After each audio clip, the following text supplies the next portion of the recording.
बोलती पुस्तके. ज्यांना वाचनाचा नाद त्यांना बोलती पुस्तके घाली साद. आमचं चॅनल सबस्क्राईब करा आणि सबस्क्राईब करायला इतरांनाही सांगा. नमस्कार श्रोते मित्र हो, बोलती पुस्तके सादर करीत आहे ज्येष्ठ लेखक गदिमा लिखित एक कथा नेम्या. माणूस एकटा येतो आणि एकटाच माघारा जातो. एकट्याने जीवन जगणे मात्र त्याला साधत नाही. तो आपल्याभोवती आपली माणसं जमवितो. काही माणसेच त्याच्या भोवती जमतात, त्यातली सारी शेवटपर्यंत टिकतात असेही नाही. बालपणी जोडलेला एखादा मित्र प्रौढपणी शत्रू होतो. प्रौढपणीचा एखादा स्नेही बरोबर चालता चालताच मित्रघाताची संधी साधतो.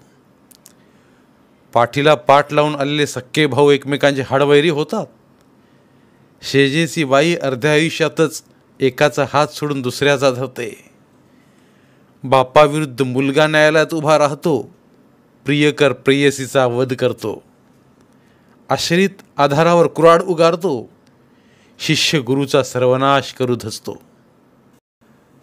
माणसांच्या या जगात अशा अमानुष गोष्टी रोजच घडतात. माणूस अगदी माणसासारखा वागल्याची उदाहरणेच कमी आहेत. अशी उदाहरणे दृष्टी पडायला देखील भाग्य असावे लागते. मला ते लाभले आहे. अव्याहात 30 वर्षे माझ्याबरोबर चालत असलेला माझा एक मित्र आहे. आज तागायत विनोदाने देखील असत्य बोलला नाही तो. त्याने कोणाचा द्वेष केलेला नाही. कुणाचा पैसा त्याने लुबाडलेला नाही. साधा माणूस. माणसाच्या विकृतीने त्यालाही सोडलेले नाही आणि तरीही तो माणूस राहिला आहे. त्याचे वय आता 36 वर्षांचे आहे. सडपातळ अंगकाठीचा, काळ गेल्या वर्णाचा आणि पांढऱ्या शुभ्र वेशाचा हा माणूस समोर दिसला की मला एक निर्लेप आनंद होतो. कसल्याही विचारात असलो, कसल्याही मनस्थितीत असलो तरी मी त्याला उबदारपणे विचारतो, एनरी नेमिनाथ, छल्लू येते रे. त्याची माझी ही प्रश्नोत्तरी वर्षानुवर्षे चालत आलेली आहे. तिला काही अर्थ नाही आणि तरीही ती अर्थवत्तेने थबथबलेली आहे. त्याचे नाव नेमिनाथ बलवंत उपाध्ये. माझ्या घरातील मुले त्याला नेमा म्हणतात. कधी नेमा ही नामाक्षरे उलटे करून माने असेही ते पुकारतात. मी त्याला अनेक नावाने बोलवितो. कधी नेमिशा, कधी नेमिनाथ, तर कधी सर साहेब. सर गुरुनाथांच्या नावाशी मिळता असा त्याच्या नावाचा ध्वनी. इतकेच या पदवीदानामागचे कारण. कधी कधी तर मी त्याला सर नेमन डिक्सन या नावानेही बोलवतो. आप किसी भी नाम से पुकारिए, हम जवाब दे देंगे, अशी त्याची वृत्ती असल्याने त्याला आत्तापर्यंत ही अनेक नामाभिधाने माझ्यापासून प्राप्त झाली आहेत. पण त्याचे माझ्या जिव्हाळ्याचे नाव नेम्या. नेम्या माझ्या नात्यातला नाही, गावातला नाही. तो जातीने चतुर्थ जैन. माझ्या बाळपणी आमचे खेडे सोडून पोटाच्या पाठीमागे आम्ही कुंडलगावी आलो. त्याच्या दुसऱ्या दिवशीच त्याची आई वारली. आम्हाला मिळालेली जागा त्याच्या घराच्या आसपासच होती. एकाएकी मध्यरात्री लहान मुलांचा ओरडा ऐकू आला, माझी चंपा, माझी चंपा. त्या रात्री रात्रभर नेम्याच्या घरातील आक्रोशाने आमचे घर जागे राहिले. दुसऱ्या दिवशी आम्हाला कळाले की जवळच्या घरातील जैनाची बाई गेली. तिचे बिचारीची लहान धाकटी मुले आहेत. ती रात्रभर ओरडत होती. आई मेलेला मुलगा म्हणून मी नेम्याला प्रथम पाहिला. मला त्याची कणव आली. एखाद्याची आई मरणे ही गोष्टच भयंकर होती. नेम्या तर बिचारा 5-6 वर्षांचाच. मी त्याच्या मनाने मोठा होतो. मराठी 4थी इयत्ता शिकत होतो मी. रोज शाळेला येता जाता मी नेम्याला घराकडे पाहत होतो. आई मेलेल्या मुलांचं ते घर माझ्या काळजात कालवा कालव करीत होतं.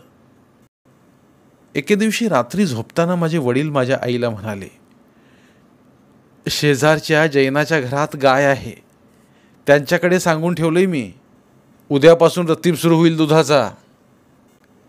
दूध घालायला आला तो नेम्याच. मला वाटले आई मेली असल्यामुळे त्याचे कपडे फाटलेले असतील, पण तसे काहीच नव्हते. उलट थंडी लागू नये म्हणून त्याने लोकरीचे हातमोजे घातले होते, पायमोजे पण घातले होते कानटोपी पण लिहिलेला होता तो. त्यांच्याकडचा दुधाचा रतीब सुरू झाल्यामुळे त्याची माझी रोज गाठ पडू लागली. गाठ पडता पडता गट्टी जमली. एकदा तो मला आपल्या घरी घेऊन गेला. त्याचे घर फार छान होते. माणदेशी माळवंदापलीकडे वेगळ्या वस्तू मी पाहिल्याच नव्हत्या तोवर. नेम्याच्या घरची माडी, माडीकडे जाणारा लाकडी जिना, रंगवलेल्या तुळ्या हे सारे मला आठवले. नेम्याच्या घरात एक म्हातारी होती. ती त्याच्या आईची आई. नेम्या तिला पै म्हणून हाक मारत होता. ती म्हातारी फार प्रेमळ होती. नेम्याबरोबर आलेला त्याचा दोस्त म्हणून तिने मलाही खाऊ दिला. खारका, खोबरे, बदाम असल्या वस्तू तसराळे भरून पुढ्यात ठेवल्या. मग नेम्याकडचे माझे जाणे येणे रोजचे झाले. त्याच्या बापाची मला मात्र भीती वाटायची. तसा नेम्याचा बाप मोठा गमत्या माणूस होता. तऱ्हेतऱ्हेच्या गोष्टी सांगायचा. पण त्याची एक खोड होती. चमत्कारिक हिशोब घालायचा. ते काही सुटायचं नाहीत. बराच वेळ गेला म्हणजे तो तिरसटून म्हणायचा, कशाला लेको शाळा शिकता, गुरु राखायला जा त्यापेक्षा. 32 सालाच्या प्लेगाच्या साथीने नेम्याचा तो बापही वारला. मी 7वीची परीक्षा देऊन आलो. इंग्रजी शाळेत गेलो. नेम्या मागे प्राथमिक शाळेत होता. त्याचा मोठा भाऊ बंडू माझ्या वर्गात होता. पण त्याची माझी दोस्ती जमली नाही. बाप मेल्यामुळे बंडूने शाळा सोडली. तो वडिलांचे उपाध्येपन करू लागला. नेम्याच्या हाती ही झोळी आली. सकाळी उठून तो गावातल्या साऱ्या जैनांच्या दारी जायचा. घरोघर त्याला भाकरीचे पीठ मिळायचे. त्या प्रभात फेरीत कधीकधी त्याची माझी गाठ पडली तर तो हसून म्हणायचा, भिक्षा पात्र अवलंबिने किती जिने गोजीरवाने. मला वाटते ही उक्ती त्याने त्याच्या बापाकडून उचलली होती. ते भिक्षांदेहीचं काम तो मोठ्या खुशीनं करी. देवपूजेचा मात्र त्याला कंटाळा होता. त्याचे देवस्थान गावापासून दूर डोंगरावर होते. तिथल्या पार्श्वनाथाला पाणी घालण्यासाठी त्याला खूप तंगडतोड करावी लागायची. गावातल्या त्याच्या बस्तीतही एक भली मोठी दिगंबर मूर्ती होती. ती सारीच्या सारी धुवून काढणे त्याच्या जीवावर यायचे. त्याच्या ह्या कामात सहाय्य करणे मला कधीच जमले नाही. बस्तीतल्या देवापुढे येणाऱ्या बदामांचा फडशा पाडण्यात मी हौसेने त्याचा मदतनीस होत असे. त्याचे माझे वय सारखे नसून देखील त्याची माझी मैत्री जमली. भिक्षांदेही, पूजा आणि शाळेची वेळ सोडली तर तो माझ्याबरोबरच असायचा. पुढे पुढे तर त्याच्या माडीवर आम्ही आमचे कार्यालयच थाटले. देशभक्ती, प्रभात फेऱ्या, कथावाचन, नाटक मंडळ्या. वाढत्या बालपणी मला अनेक छंद जडले होते. नेम्या त्या प्रत्येकात माझ्याबरोबर असे. त्याची स्मरणशक्ती जबर. एकदा ऐकलं की त्याला तोंड पाठ व्हायचं. त्या पाठांतराला शेंडा बुडका काहीच नसायचा. कधी तो किर्लोस्करवाडी ते रेल्वे पुणे रस्त्यावरील स्टेशनांची नामावळीच पाठ म्हणायचा, तर कधी दादा देना मला अल्विंदाशव असली एखादी जाहिरातही म्हणून दाखवायचा. वर्तमानपत्रातले उतारीच्या उतारे तोंडपाठ म्हणायचा. स्वभावाने तो अत्यंत मऊ, कनवाळू. एका रात्री त्याच्या माडीवर मी एक शोक पर्यवासी गोष्ट वाचून दाखवली. नेम्या अक्षरशः रात्रभर रडत होता. बालपणातील 7-8 वर्षे नेम्याने माझ्या संगतीत काढली. मी वयाने मोठा म्हणून की काय न जाणो, तो माझ्याशी नेहमी स्नेहभावाने वागत होता. 1934 साली मी शिकायला म्हणून औंधाला गेलो आणि नेम्याची माझी ताटातूट झाली. ती मी फैजपूर काँग्रेसला जाऊन आश्रमवासाचा अनुभव घेऊन परत कुंडलला येईपर्यंत. पुढची 2 वर्षे मी कुंडलला अत्यंत वाईट स्थितीत काढली. त्यावेळी नेम्या सदैव माझ्या बरोबर राहिला. त्याच्या माडीवरच माझा अड्डा होता. घरच्या दारिद्र्याला कंटाळून मी नशीब काढण्यासाठी कोणालाही न सांगता पळून आलो तो नेम्याच्या घरूनच. नेम्या मला स्टेशनपर्यंत पोचवायला आला. निरोप देताना खळखळून रडला. मी कोल्हापूरला आलो. चित्रपट धंद्यात काही रुटूखुटू करू लागलो. नेम्याचा माझा संबंध तुटला. दरम्यानच्या काळात तोही माझ्यासारखाच कुठेतरी पळून गेला. कोकणातल्या कुठल्याशा बाळशी नावाच्या गावापाशी त्याने शाळा काढली. काही काही केलं. 1939 साली मी यशवंत संगीत मेळ्याबरोबर गणेशोत्सवाच्या कार्यक्रमासाठी सांगलीला गेलो होतो. वखार भागात आमच्या मेळ्याचे कार्यक्रम झाले. माझ्या नकला झाल्या. रंगमंचावरून खाली उतरलो. तोच नेम्या हजर. अवतीभोवती कुणी पाहते आहे याचा विचार न करता भर रस्त्यावर त्याने पायानं हात लावून मला नमस्कार केला. तू रे कुठे? मी विचारले. तुम्हालाच भेटायला. करतोस काय? काही नाही. चल कोल्हापूरला. नेम्या निघाला. निसूचे धोतर, अंगातला कुडता आणि माथ्यावरची टोपी एवढ्या सामानानिशी तो माझ्याबरोबर कोल्हापूरला आला. मी एका आडत दुकानात राहत होतो. तोही माझ्याबरोबर राहिला. मी तिथल्या दुकानदाराचा आश्रित आणि तो माझा आश्रित. तिथल्या मुक्कामात त्याने माझ्याबरोबर उपास काढले. मिळेल तेव्हा मिळेल ते अन्न आम्ही दोघांनी खाल्ले. माझे कपडे असे फार नव्हतेच, पण नेम्या ते धुवून ठेवी. माझे उष्टे घासून लख्ख करी. माझी सेवा हा त्याचा धर्म बनला. त्याचे कारण मला तेव्हा कळत नव्हते, आजही समजलेले नाही. ऋणानुबंधाचे लागे बांधे म्हणतात ते हेच. त्याचे हस्ताक्षर सुंदर, अगदी मोत्याच्या दाण्यांसारखे. त्या अक्षरांनी तो माझा कच्च्या कविता फेर करून ठेवी. मी खांडेकरांचा लेखनिक म्हणून काम करू लागल्यावर त्यांचे काही लिखाण घरी घेऊन येई. त्याची प्रत करण्याचे काम तो मनपूर्वक करी. त्याच्या सेवेने गहिवरून जाऊन कधीकधी मी विचारी, नेम्या, तू हे का करतोस? करावे वाटते म्हणून. एवढेच उत्तर तो दे. तो आपले घर विसरला, गाव विसरला, भाऊ विसरला, बहीण विसरला. लग्न होऊन सासरी आलेल्या मुलीने माहेरचे पाश कटाक्षाने तोडून टाकावेत, तसे त्याने साऱ्या आप्तस्वकीयांचे पाश तोडून टाकले. जे माझे आहे त्यालाच तो आपले म्हणू लागला. माझ्या आईवडिलांची चिंता करायला शिकला. माझ्या भावंडांची काळजी वाहू लागला. माझ्याशी पूर्णपणे समरस झाला. ग्रामोफोन कंपनीची कामे मिळाल्यावर मला थोडे नाव मिळाले. थोडा पैकाही सापडला. नेम्याला वाटलं आपले अण्णा मोठे झाले. मोठ्या माणसांची बडदास्त त्याने कुठे पाहिली होती कोण जाणे. तो माझ्या अंघोळीचे पाणी उपसून ठेवू लागला. एवढेच नव्हे तर शौचाला जायचे पाण्याचे भांडे देखील शौचकुपात भरून ठेवू लागला. त्याच्या सेवेची सीमा झाली. कुणी कुणाची केली नसेल असली सेवा त्याने माझी केली. निर्हेतुकपणे, अगदी आपसूक केली. स्वतःच्या विषयीचा विचार सोडून देऊन केली. 42 मध्ये माझे लग्न झाले. नेम्याच्या सेवेचे क्षेत्र आणखी विस्तार पावले. तो माझ्याबरोबर माझ्या पत्नीचीही सेवा करू लागला. घरगडी ज्या कामांना नाके मुरडीत ती कामे तो बिनबुभाट करीत राहिला. 42च्या क्रांतिकारकांशी माझे संबंध होते. ते माझ्याकडे येऊन छपून राहत असत. एकदा एकाने एक काम सांगितले. नेमिनाथ, ही बॅग कुंडलला त्या अमक्याकडे पोचवशील? हो, नेम्याने होकार दिला. काम सांगणारा मित्र होता ना माझा, तोही नेम्याला आदरणीय. शिगोशिक शस्त्रांनी भरलेली ती बॅग त्याने न भिता न डगमगता सांगितल्या स्थळी नेऊन पोहोचवली. काहीच न केल्यासारखा कोरडा ठणठणीत माघार आला. नुसत्या आभाराचीही अपेक्षा त्याने केली नाही. पुढे काळ मोठा कठीण आला. मला 2 मुले झाली आणि उत्पन्न फार थंडावले. नेम्या त्यावेळी घरी जेवायला येईन असा झाला. तो प्रफुल्ल स्टुडिओत स्टोअर असिस्टंट म्हणून काम करीत होता. शक्यतो तिकडेच कुठेतरी जेवायचा तो. झोपायला फक्त घरी यायचा. साखर तांदूळ असल्या वस्तू न जाणे कुठून कुठून मिळवायचा आणि त्या गुपचूप स्वयंपाकाच्या खोलीत आणून ठेवायचा. दसऱ्याचा सण होता म्हणून मी त्याला सांगितलं, नेम्या, जेवायला घरी ये. तो हो म्हणाला.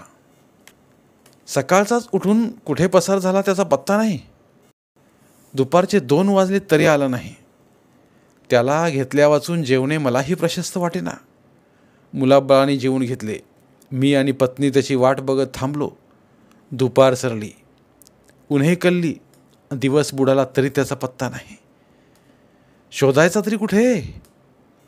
स्टुडिओला सुट्टी होती तरी तिकडे चौकशी केली फोनवरून. तिथे तो नव्हता. ओळखीच्या ठिकाणी स्वतः पाहून आलो. तिथेही नव्हता. रात्र झाली तरी तो आला नाही. शेवटी पोलिसात वर्दी द्यावी की काय असा विचार करत आम्ही बसलो. रात्री 12 वाजता तो आला. आला तो मोठ्या चमत्कारिक अवस्थेतच.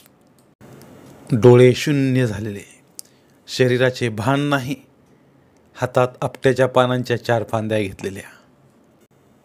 नेम्या, कुठे गेला होतास? मी विचारले. सोनं लुटायला. घ्या सोनं, म्हणत त्या फांद्यांची 4 पानं कुरतडून त्याने माझ्या हाती ठेवली. खाली वाकून पायावर डोके ठेवले. त्याची ती वृत्ती आणि मुद्रा पाहून मी हादरलोच. मनोमन खात्री पटली, याचं डोकं फिरलंय. मी आणखी कोणाला काही बोललो नाही. पत्नीला त्याचे ताट करायला सांगितलं. आम्ही दोघेही त्याच्यासाठी उपाशी राहिलो होतो. जेवताना तो वाटीत भात आणि भातात पाणी असं करू लागला. त्याची ती दशा पाहून मला भडभडून आले. गावचा एक विद्यार्थी कोल्हापुरात शिकायला होता. त्याला बोलावून घेतला आणि त्याला सांगितलं, याला असाच गावाकडे घेऊन जा. तो त्याला माझ्या खेड्यात घेऊन गेला. तिथे गेल्यावर तो पूर्वीसारखाच वागू लागला. शेतावर राहिला.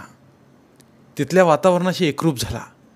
वर्षभरात त्याने माझ्या खेड्यातल्या घरात आणि खेड्यातही एवढे प्रेम संपादन केले की घरातले पान नेम्या वाचून हलेना. गावातल्या समारंभाचा आरंभ नेम्या आल्या वाचून होईना. काय झालं होतं नेम्याला? पत्नीने विचारले. मस्तकावर परिणाम झाला होता. नंतर मी तिला सांगितलं. मला देखील वाटत होतं तसंच. दुसऱ्या दिवशी दिसले, अलीकडे त्याच्या वागण्यात फरक पडला होता. तो पहिला राहिलेला नाही. असेल काही मानसिक कारण. काय असावं पण? आता कशाला त्याचा शोध? बरा झाला ना? ठीक झालं. नेम्या परत आमच्याकडे आला. तो मी पुण्यास बिराड केल्यावर. माझ्या धाकट्या बहिणीला पोचवण्यासाठी तो आला. तो पुन्हा परत गेलाच नाही. पुण्यातच राहिला. परत त्याचं सेवाकार्य सुरू झालं. मुलांना शाळेत पोचविणं, त्यांच्या फीज जाऊन भरणं, बाजार हाट करणं, सारं चक्र सुरू झालं. तो घरात असला म्हणजे मला कुठल्याच गोष्टीत पाहावं लागत नसे. आल्या गेल्याचे स्वागत, पत्रव्यवहार तो सांभाळी. वर्ष 6 महिने ठीक गेले. एके दिवशी माझी पत्नी कुरकुरली. नेम्याचं काहीतरी बिघडलंय. कशावरून? उलटे बोलतो. तुला? हो. शक्य नाही. खरं हो. एक सांगितलं तर भलतंच करतो. आपली अक्कल मलाच सांगत बसतो. ठीक आहे, त्याला अक्कल आहेच थोडी जास्त तुझ्यापेक्षा. पत्नीच्या आधी नेम्या माझ्याबरोबर नांदत होता. त्याच्या स्वभावाची जाण मला पूर्णपणे होती. यावेळी माझे गणित चुकले. त्या दिवशी घरात कोणीतरी पाहुणा होता. त्याची झोपायची व्यवस्था नेम्याच्या खोलीत केली होती. रात्रीचे 8-9 वाजले होते. नेम्या अवेळीत जाऊन आपल्या अंथरुणावर जाऊन झोपला होता. न जेवता झोपला होता. मी चौकशी केली तेव्हा पत्नीने सांगितले, त्याला जेवायचं नाही, डोकं दुखतंय. आम्ही जेवणे उरकली. पाहुणा नेम्याच्या खोलीत गेला. तिथल्या पलंगावर लवंडला. अहो, दिवा नका ठेवू, मला उजेडात झोप येत नाही. नेम्यानं त्याला तराटणी दिली. पाहुण्याने लक्ष दिले नाही. थोड्या वेळाने दिवा बंद करू अशा विचाराने झोप घेण्यापूर्वीचे वाचन म्हणून तो एक पुस्तक चालू लागला. 5 मिनिटे झाली नाहीत, तोच नेम्या अंगात आल्यासारखा ताडकन उठला आणि त्याने विजेचा बल्बच खसकन काढून घेतला. पाहुणा घाबरला आणि माझ्याकडे आला. नेम्याचं कौतुक त्याने मला सांगता क्षणीच माझे डोके एकदम भडकले.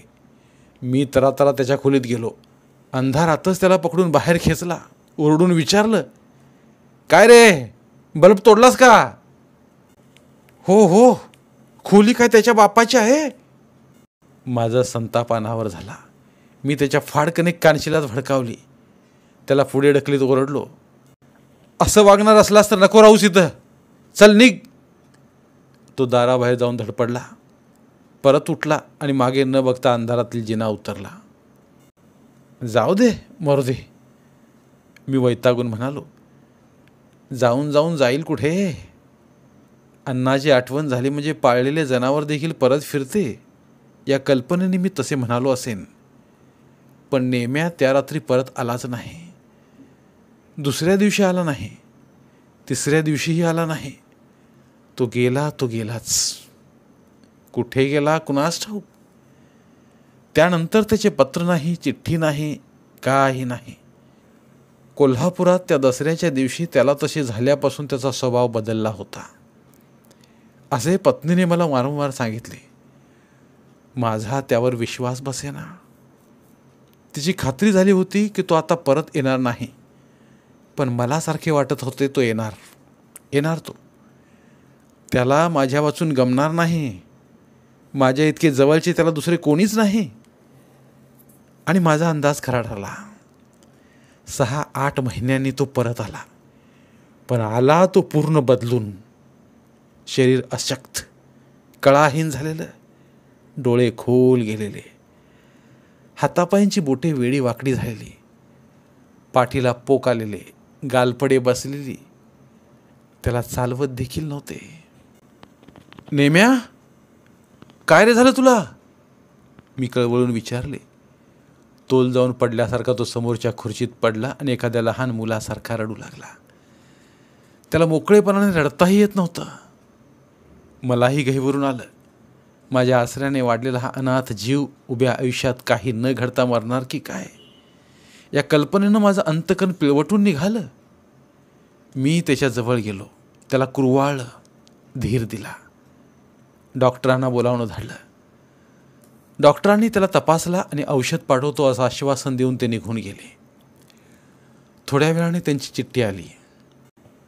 रोग्याला एखाद्या इस्पितळात हलवलेले बरे.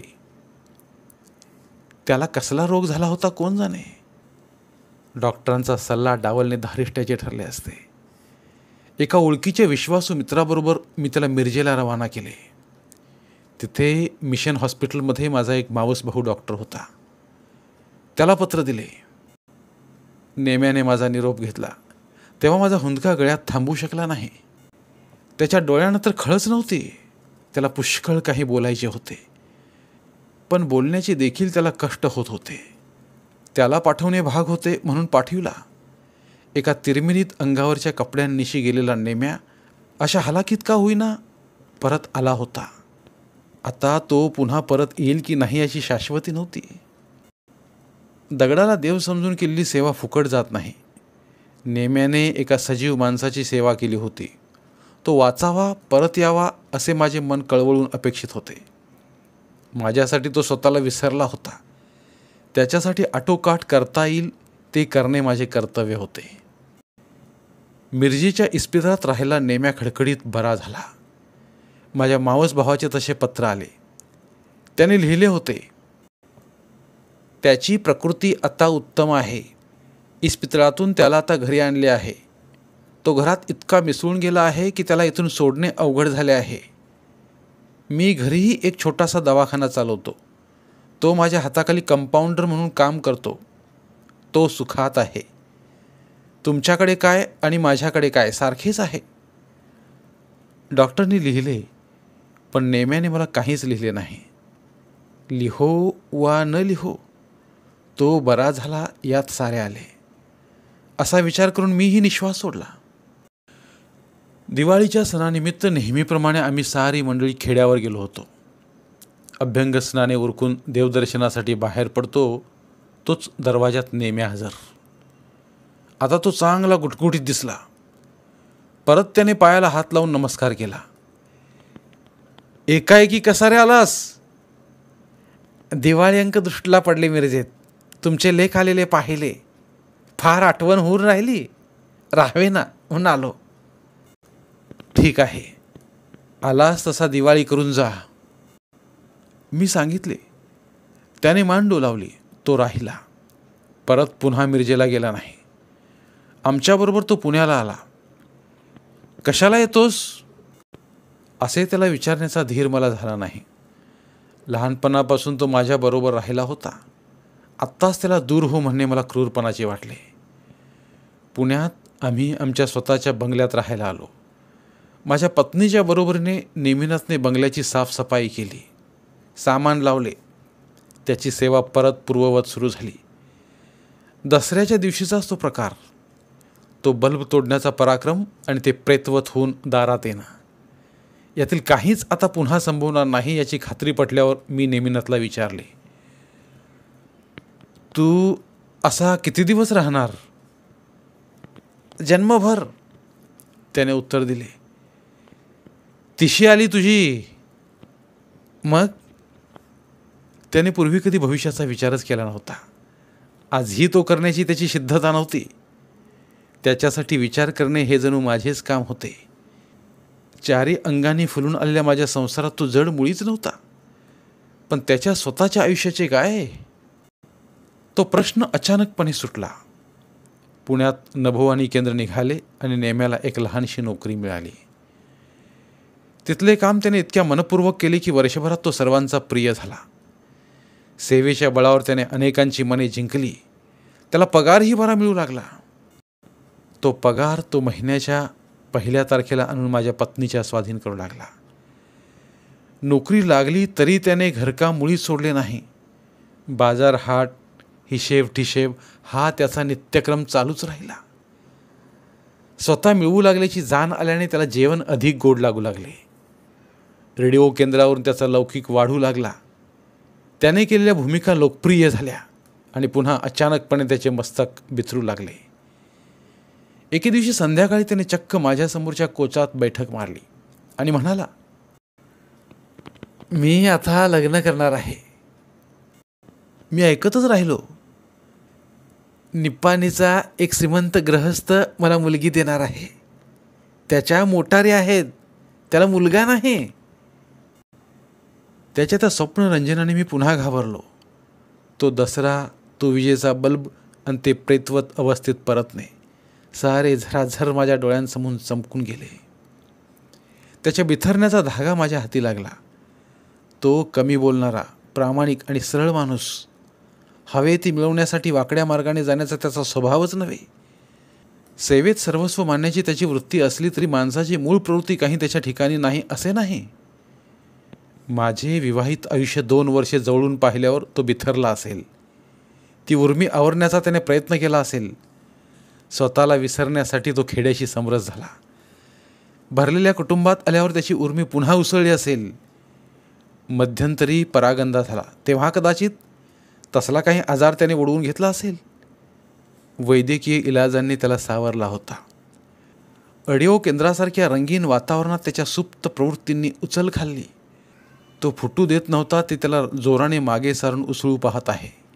त्याचे लग्न केले पाहिजे. नेमिनाथचे लग्न झाले. त्याला पत्नी अतिशय चांगली मिळाली. सत्वशील शेतकरी जैन घराण्यातली. 4 इंग्रजी बुके शिकलेली. ती वर्षभर आमच्याच घरी होती. धाकट्या जावेने वागावे तशीच ती माझ्या पत्नीशी वागली. आता त्याने बिऱ्हाड केले आहे. माझ्याच बंगल्याच्या आउटहाऊसमध्ये तो राहतो. स्वतःचा मुळीच विचार न करणारा, वेताळासारखा आज इथे आणि उद्या तिथे भटकणारा नेमिनाथ आता स्थिरावला आहे. त्याला अपत्य झाले आहे. माझ्याच मुलांतून ते खेळत असते, बागडत असते. वयाची उणीपुरी 30 वर्षे माझ्या सावलीत वाढलेला नेम्या आता स्वतः सांसारिक झाला आहे. अजूनही त्याची सेवावृत्ती कायम आहे. माझे काही दुखले खोपले की त्याला काम सुचत नाही. त्याची चूल वेगळी आहे, घर वेगळे नाही. रोज सकाळी तो आपल्या बिऱ्हाडात जागा होतो. प्रथम माझ्या बंगल्यात येतो. व्हरांड्यात 2 पायावर उकिडवा बसून सकाळची वर्तमानपत्र चाळतो. स्नान उरकले की आमच्या स्वयंपाकघरात येतो. बाजारातून काय आणायचे काय नाही ते माझ्या पत्नीला विचारतो. सायकलीवर टांग टाकून मंडईत जातो. मंडई करून आला की त्याच सायकलीवरून माझ्या मॉन्टेसरीत शिकणाऱ्या छोट्या मुलीला शाळेत पोचवतो. माझी कामे विचारून घेतो आणि मग आपल्या संसाराच्या सेवेला लागतो. मी व आमच्याकडे आलेला कुणीही पाहुणा गावाला जाणार असेल तर नेमिनाथला फक्त वर्दी द्यावी लागते. तो रिझर्वेशन करून तिकिटे स्वतःजवळ ठेवतो. गाडीची वेळ पाहून टॅक्सी बोलावून घेतो. सामान डब्यात ठेवून जाणारा ठीक बसला आहे याची खात्री करून मग निरोप घेतो. नेमिनाथ पूर्वी होता तसाच आहे. मध्ये बदललेला होता. त्या बदलालाही कारण होतं. लोक म्हणतात नेम्या लग्नानंतर पूर्वीसारखा झाला आहे. गेल्या वर्षी मी त्याला म्हणालो, नेम्या मला 100 रुपये दे रे. त्याने मान डोलावली. अर्ध्या तासाने 10-10च्या 10 नोटा त्याने माझ्या हाती दिल्या. मी ती गोष्ट साफ विसरलो. लक्षात ठेवण्याचे कारणही नव्हते. नेम्या परका आहे असे मला कधी वाटलेच नाही. परवा तो माझ्याकडे आला आणि चाचरतच म्हणाला, तेवढे ते पैसे कसले? मला वाटले नेहमीच्या वीज पाण्याच्या बिलातली काही बाकी त्याला भरायची असेल. ते मी तुम्हाला दिलेले. नेम्याच्या तोंडून हे उद्गार ऐकताच माझा पारा एकदम चढलाच. मला दिलेले पैसे परत मागतोस? पैसेवाला झालास लेका? आबा हात लागले तुझे? आणि इतकी वर्षे खाल्लंस ते? तुझ्या लग्नाला खर्च आला तो? तुझ्या आजारपणात खर्चावे लागले ते? नेम्याला उत्तर सुचले नाही. तो निमूटपणे निघून गेला. मला वाटले नेम्या बदलला. त्याला आपले तुपले कळू लागले. माणसे घेतलेले उपकार विसरतात, केलेल्याची परतफेड व्हावी म्हणतात. नेम्या अपवाद असेल असं वाटत होतं. तोही बदलला. तो लवकर गेला म्हणून बरं. नाहीतर बल्ब तोडल्यासारखं मी आत्ताही त्याच्या मुस्कुडात दिली असती. समोरच्या मारवाड्याकडून नेम्याने 100 रुपये कर्जाऊ घेतले होते. त्या रकमेला जबर व्याज होते. त्याच्या मिळकती इतकाच त्याचा खर्च होता. या रकमेला हातच लागत नव्हता. त्या कर्जातून सुटण्यासाठी त्याला मीच मदत करायला हवी होती. माझ्याशिवाय त्याला कुणीच जवळचे नव्हते आणि ते पैसे त्याने माझ्याकडे आणले होते. मी पैसे मागितले होते, ते त्याच्याजवळ नव्हते. मला नाही म्हणणे त्याला जमले नव्हते. किंबहुना माझा शब्द झेलणे हा त्याचा स्वभावाचाच एक भाग झाला होता. हे सारे मला कळले तेव्हा तर मला भडभडून आले. नेम्या बदलला नव्हता. माझी दृष्टी बदललेली होती. नेम्या माझ्याबरोबरच चालतो आहे. मी राजासारखा सुखाने चालत राहिलो तर माझ्या अंगावरील भरजरी आनंद वस्त्राचा घोळ जमिनीवर लोळू नये म्हणून तो आपल्या हाती अदबीने उचलून धरून तो माझ्या पाठोपाठ चालत राहील. दुःखाच्या भाराने वाकून मी रस्त्याच्या मध्येच बसलो तर तो मला धीर देईल. जुन्या निष्ठेने माझे पाय चेपील. माझे ओझे स्वतः उचलण्याचा प्रयत्न करील. मी उठे तो माझ्या शेजारी बसून राहील. प्रापंचिक माणसाला असावी ती सारी नाती मला आहेत. वरद विठाईसारखी कासवीच्या डोळ्यांची आई आहे. भावाच्या करंगळीच्या जखमेसाठी अंगावरच्या महावस्त्राचा पदर अधीरपणे टरकावील अशी बहीण आहे. मोठ्या भावाला वडिलांच्या ठाई मानणारे निष्ठावंत भाऊ आहेत. पातिव्रत्य आणि संसार दक्षता या बाबीतल्या भारतीयांच्या आदर्शांशी तंतोतंत जुळणारी सुहासिनी पत्नी आहे. प्रकृतीने सुदृढ, रूपाने गोड आणि बुद्धीने तल्लक असलेली अपत्य आहेत. पण नेम्याचे माझे नाते वेगळे आहे. त्या नात्याला नाव नाही. दगडाला देवत्व देणारे संत आणि माणसासारखाच मातीच्या पोटी जन्मलेला दगड यांच्यातील नात्याला नाव काय? नेम्याचे आणि माझे तसलेच काही निनावी नाते आहे. तसा तो माझ्या नात्याचा नाही, गोत्यातला नाही, काहीच नाही. धन्यवाद. पुन्हा भेटूया एका नवीन कथेसह. मराठीतील प्रतिभावंत लेखकांचं साहित्य, कथा, कादंबऱ्या ऐकण्यासाठी आमचं बोलती पुस्तके हे चॅनल सबस्क्राईब करा आणि मराठी साहित्याचा प्रसार करण्यासाठी प्रत्येक मराठी माणसाला सबस्क्राईब करण्यासाठी आवाहन करा आणि बोलती पुस्तके या साहित्य चळवळीत सहभागी व्हा. आपले पुन्हा एकदा धन्यवाद.